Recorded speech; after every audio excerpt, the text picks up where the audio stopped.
Welcome back to the Ascension series. We're doing something a little bit different today. I want to talk about freedom, really arriving in freedom, and the endless epiphanies that hit me this weekend that took what I'm about to teach in the upcoming retreat to a whole other level. So I've been sitting here writing out notes and working on the retreat and layering in all of this stuff that I was like, holy shit, how did I miss this? So I'm really excited to bring that forward. It starts this Wednesday. So it's 3 consecutive weeks. You can buy the recording, you can come, whatever you want to do, doesn't matter. But it starts with this.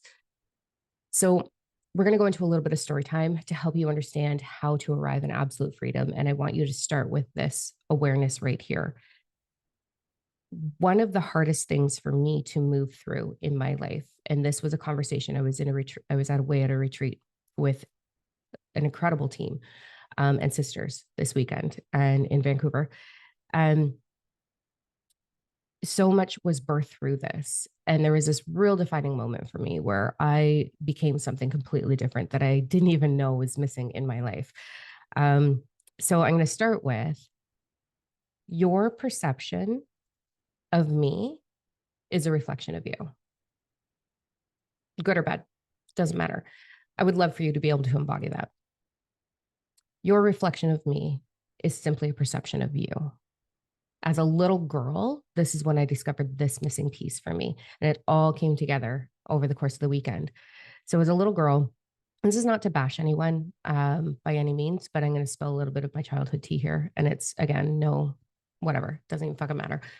So at a very young age, I had been raped by the time I was 3.5, just turning 4. I was born into parents that were children that were just not ready, capable to even take care of themselves, let alone another human. And that led to a lot of projection onto me, a lot of abuse, a lot of emotional abuse, a lot of sexual abuse.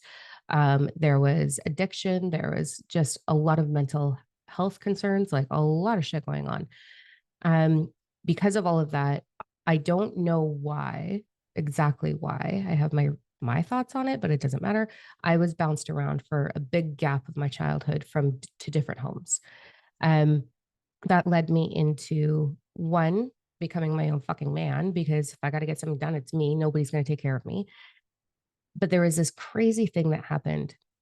So one of my caregivers, very mentally unwell, would project onto me. And this happened my whole fucking life until this person decided to walk away from my life. And my goodness, right? So they would always like scream and project, and I know what you're thinking of me, and you're thinking this of me, and blah, blah, blah, blah. Like with the deepest, most pain oozing out of them. And it was meant to be cruel, it was meant to be hurtful. And I remember just observing. I have always been an observer, always.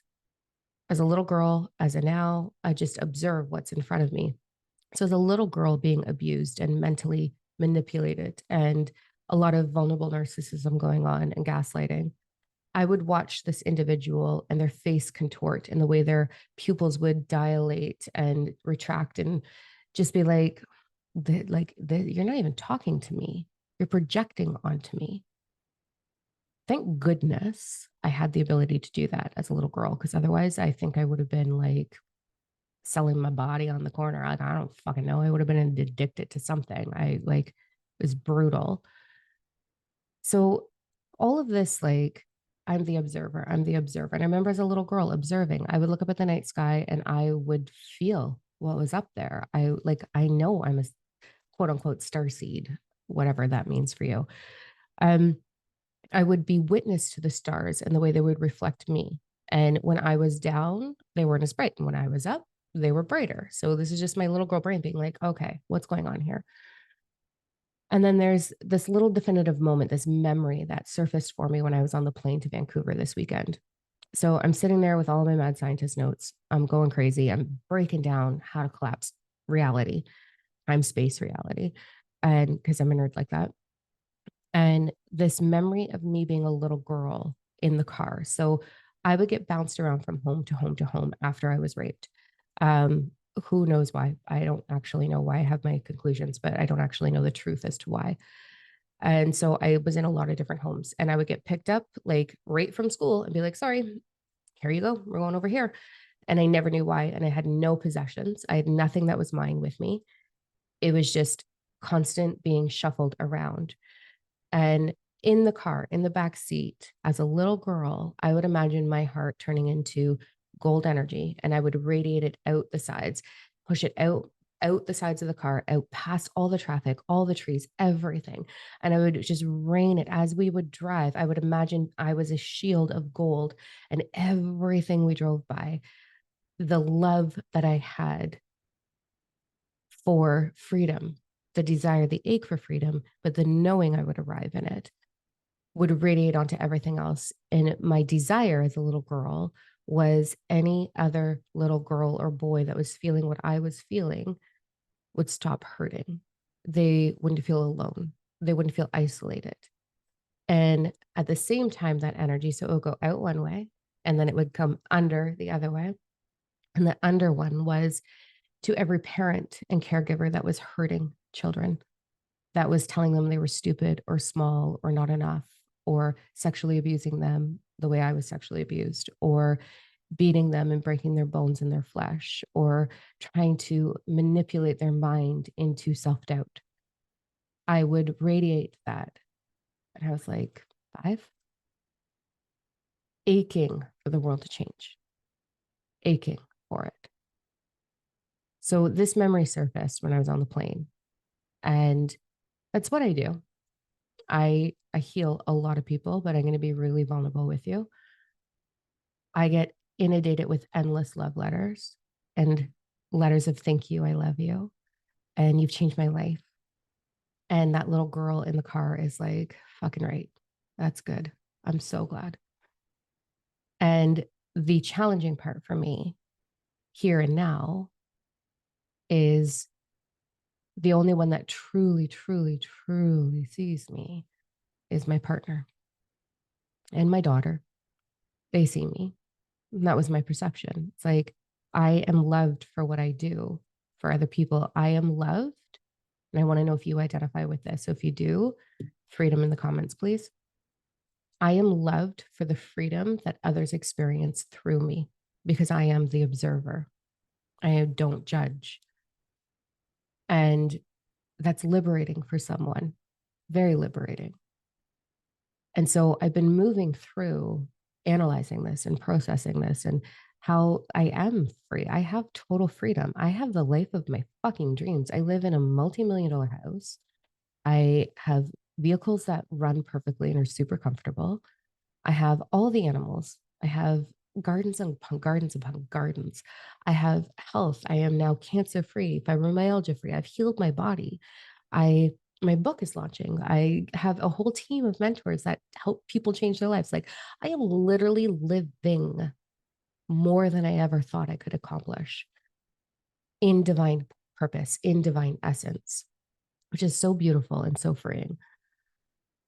And yet there was this little piece of me that was aching to surface.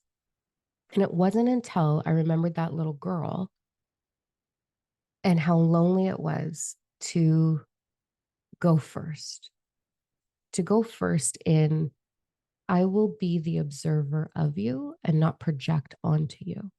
And it doesn't mean I had it right. Like, let me tell you, I fucked up a lot along my journey, especially in my like mid young adult years, like total chaos because I'd lost sight of that little girl.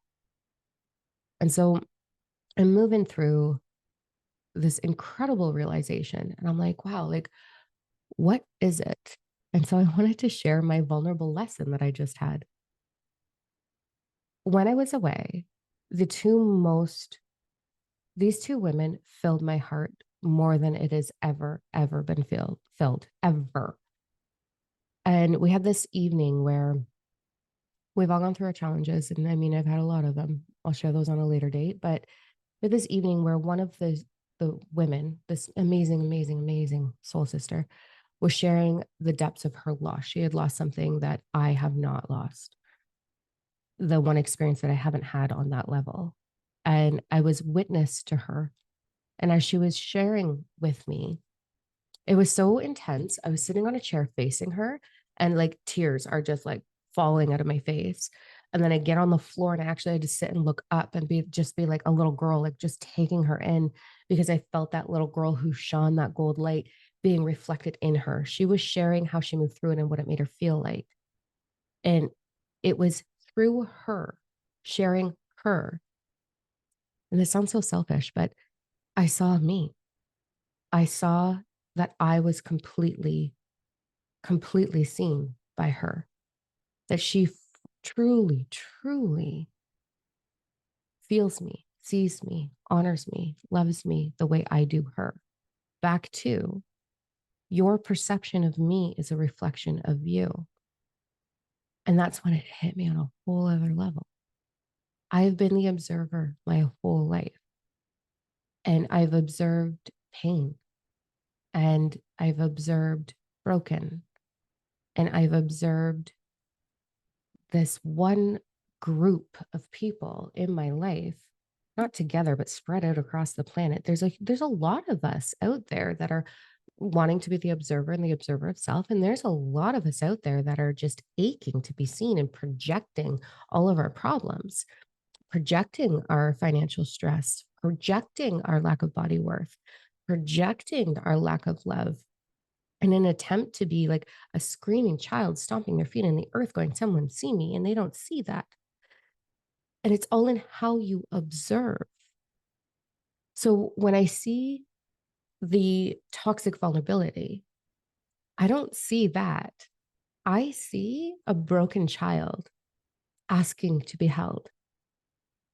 Whether they want to be held or not is up to them. But all I can do is be witness to the inner child, that broken little child, that babe that wants to be seen. And so I witness. And then that goes back to the amount of love that I receive. Endless, endless. Like, you've changed my life. I love you so much. You mean so much to me, me. You did this for me. You did this for me. You did this for me. And I didn't realize that I was observing it the wrong way, because it can be lonely. It can be lonely when people experience freedom through you and mistaken it for you. It can be very lonely. And so that had been building over the last little while for me, where I was like, but you don't even know me. It's not that I'm not grateful. Like, it is an honor to support people in changing their lives. It is the biggest honor. Like, it is mind blowing honor. And I'm so grateful and honored to be in this seat. And I've shifted a lot away from the judgment and the very little bit of judgment I get, mostly like people thinking that I need to go back to Jesus or let Jesus in my heart. And I'm like, I'm fucking Jesus. I don't know what you're thinking, but we're all Jesus. We're all God. So I've been able to not even observe that and just see it as, oh, you'll get it. It's okay. I have no judgment. You be you. It's fine. And I've liberated myself from that. But this little piece was holding on of that little girl in the car, that little girl in the car going, I just don't want anyone else to feel this. I'll carry the burden for you. Right? Massive epiphany of, as a little girl, I didn't think it would be my turn. And it's my turn in divine purpose, but I didn't think it would be my turn to truly be held, to be witnessed, to be observed, and to have what was required for me given to me. And I've had a lot of people in my life come and go, and you've seen them come and go, who offer me love, but most often I'm a coattail most people want to ride. I'm their free ticket into divine purpose. I get that a lot. I busted my ass for, this is so vulnerable and raw. Oh my God, busted my ass for 25 years to be sitting where I'm sitting. And I have people jump on board and want to ride my coattails because they think it's so easy and I'm their ticket and they're going to do great. And then they leave me to do it on their own, and they don't, because they don't understand the dedication and sacrifice involved. I'm that for a lot of people. I am, maybe she'll see me and think I'm special and put me on her team. So I'm just going to bomb her with love and tell her how amazing she is. I get that from a lot of people. I get, you're a leader, so lead the way. from a lot of people in my personal life. And I have a very small, very high quality group of people in my life that see me, not necessarily all of me, but see me. And this weekend, as I was sitting in front of this sister on the floor, as she was sharing her pain and how she moved through it and what it was like for her, I had this, I see her so well. Is this what's going to happen to me? Am I going to lose the love of my life? Like, how do I navigate that one? This little panic that bubbled through me of like, oh my God, this is like, huh. And then I realized, no, baby, the depths of pain create the depths of freedom when you heal them. It changes you. And the way she so gracefully moved through her journey, it shifted and I saw myself. Does that make sense? Like, I don't want this to come across as egotistical. And that's one of my fears, is actually being perceived as egotistical, because I know a lot of shit. But it was, oh, there I am. In her heart, there I am. And then the other sister in the group, same thing. And I sat there realizing that your perception of me is a reflection of you on a deeper level that provides you the ultimate freedom. In the past, I've been a woman who has looked at her partner's potentials and been like, oh, if you just do this, you'll be free of it. Oh, if you just do that. Da, da, da, da. And it's kind of my job to look at people's potential, to look at where they're holding themselves back and support them in liberating them. That's what I get paid to do. So in the past, I've been that person. And I've really moved into what, and I teach this quite a bit in the mentorship, and I will be teaching this in the retreat, taking it to a different level. But the people, places, and things in your life, what are they experiencing through you? What are they experiencing through you? I've taught that a lot. This is where it gets fucking good. So those of you who've been with me for a while, you know exactly where I'm going. Okay. So we've got that check. We know that everything is a reflection of you through the principle of correspondence. Check. Your perception of me is just a reflection of you. That's what was making me lonely. That was what was making me feel unseen, because I've always been the observer. But now I have realized how that actually transforms your reality when the perception of you is a reflection of me, my perception, like, and then vice versa that. So my perception of you is a reflection of me, and your perception of me is a reflection of you. And when we use the power 369, which is as above, so below, so within, so without, it has to match. It has to match. So what was and what will be come together and create unity. So your perception of me, my perception of you will create unity. That was the missing piece. That was my missing piece. And I cannot wait to break it down on how that actually collapses time, space, reality for you, which I'm going to in this retreat. But here's what I want you to take. What is everything experiencing through you? Is it being experienced through you in passion? Is it being experienced through you in love? Is it being experienced through you in judgment? Can you move into that direction? Okay. Then I want you to look at, there's going to be things that fit and things that don't.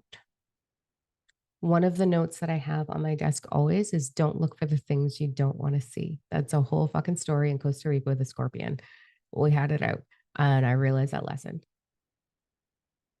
So now you get to move through life choosing, which is easier said than done, but I think I found the secret, choosing Don't look for the things you don't want to see. Don't look for your lack. Look for passion. Don't look at fault. Look through the lens of love. But then I want you to start looking internally. So this is where it gets really good. We have 4 bodies. We have our mental, emotional, spiritual, physical bodies. Each one of those bodies has a perception, has a vibration, has a feeling. So the thing you're looking at, so let's say, I know it's very common for us to stress about our partners arriving where we are, okay, in our dimensional consciousness, our evolution, or spiritual awakening, whatever you want to call it. So if you're looking at your partner and you're acknowledging that, what body is that in? The majority of thought creates the majority of outcome. 3 out of 4 bodies create the outcome. So how do you direct your focus towards using 3 of your bodies, looking for the things that serve the connection? Because then it will be instantly reflected, which will expand it and expand it and expand it. Instead of, oh, there they are being 3D again. Oh, they're so 3D or they're so 4D or da, da, da, and getting so fixated on that one thing. So going back to that little girl who was moving that light out, I was looking through my spiritual body and my emotional body. I was not looking through my mental body or my physical body. I was out of the pain I was feeling. And so this is where I fucked it up. I knew the pain I was in. I knew the loneliness and the lack I was in. I knew the abuse I was in. So my physical and my mental body being beaten down and beaten down and beaten down. But my spiritual body and my emotional body were aching for everything else to be healed, desiring that. And my spiritual body is pretty fucking strong, let me tell you. Like, I'm pretty confident I can move mountains at this point, metaphorical mountains. My emotional body would flip from, I want for you. I want freedom for you. But in the same sense, would go into, it's not for me. And my life flipped fully when I allowed that emotional body to stay connected to my spiritual body. That started to control my physical body, or sorry, my mental body. And that controlled my physical vibration, which allowed me to arrive here and now in where I'm sitting. And then I discovered that last missing piece of, you can only be seen by those who see themselves. And so it's not lonely, because most of my students have been seeing the freedom they experience through me, but not many of them have seen themselves, just the freedom. So it changes the game on how I teach everything now. Everything. Because now I get to teach you how to see yourself before you see the freedom. If that makes any sense whatsoever. It sounds so like convoluted, but I get it so deeply, and I cannot wait to teach this in this coming retreat. Like, it's gonna be fucking wild. That's gonna be day 3 of the retreat. Like, oof, oof, oof. So excited.